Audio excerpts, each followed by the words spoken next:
الله من الشیطان الرجیم بسم الله الرحمن الرحیم. ګرانو کتونکو بختروان حساس یو ځل بیا ستاسو سره د یو نوي پروګرام کې حاضر دی. ګرانو کتونکو دا وخت موږ سیاکوٹ په بازار کې ولاړ یو او دا کم د کرونا وبا چې دا د دې نه چې دا کم ستونزه جوړه شوې ده په دې اړه زمونږ د لیوي افسران دلته ولاړ دي. د دوی سره به لږې خبرې وکړو نو چې دوی په دې حق سوی. شاکر الله صاحب موږ تاسو ته پروګرام کې هرکلی وایو. شکریہ جی. شاکر الله صاحب څنګه چې اعلانونه شوي دي چې دا بازارونه به بند دي، خلک به نه راوځي او ګڼه ګوڼه به نه جوړوي، نو په دې هکله د عوامو څه تاثرات دي؟ لکه هغو په دې وینا باندې عمل کړی دی او که نه؟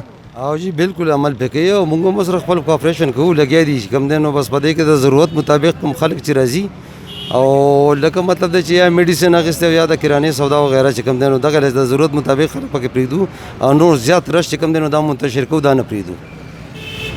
ښه جی شاکر الله صاحب، لکه دلته ستاسو د سیاکوٹ په ایریا کې لکه د آوټ ډسټرکټ کس راشي، لکه خاص کر د مردان منګا په یونین کونسل کې ډېر غټ کیسونه مخې ته راغلي، نو داسې د هغې متعلق تاسو پلټنې کوئ او که نه؟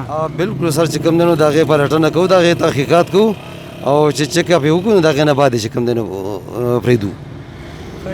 او بل جی لکه عامه خبره نن سبا دا پر سوشل میډیا باندې دام گردش کوي چې لکه دا کم انتظامیې واله چې دي نو لکه دا د خلکو سره لکه زبردستی کوي، د خلکو سوال ټکول کوي، د خلکو هغه عزت نفس ته هغې نه مجروحه کېږي، نو په دې هکله تاسو څه وایئ؟ داسې څه نشته دی، دا خبره ترې نشته دی. دا موږ چې څونه څه کوو یا فرض که دا سرکار څه کوي، ګورنمنټ څه کوي، دا د عوامو د فایدې دپاره.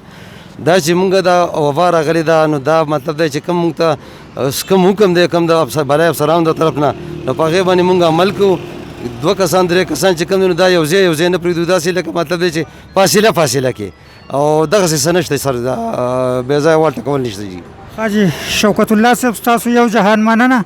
ګرانو کتونکو دا زموږ د سیاکوٹ د بازار حال احوال دی او دا زموږ د لیوي افسرانو د دوی سره موږ دا خبرې وکړې. نو ګرانو کتونکو موږ یو ځل بیا تاسو ته دا اپیل کوو چې تاسو په خپلو کورونو کې کښېنئ او دا کرونا بیماري داسې ده د دې خلاف چې کوم موږ جنګ کوو نو د دې جنګ به دا جنګ به موږ هله ګټو چې موږ په کورونو کې کښېنو او موږ کم د طبي ماهرین او علما چې کم هدایات ورکوي په هغې موږ عمل وکړو نو موږ به د دې وبا نه بچ شو. که چېرې موږ د طبي ماهرینو او د علماء کرامو په هدایاتو عمل نه کوو نو خدای مکړه چې یو ډېره غټه ستونزه مخې ته راشي. والسلام.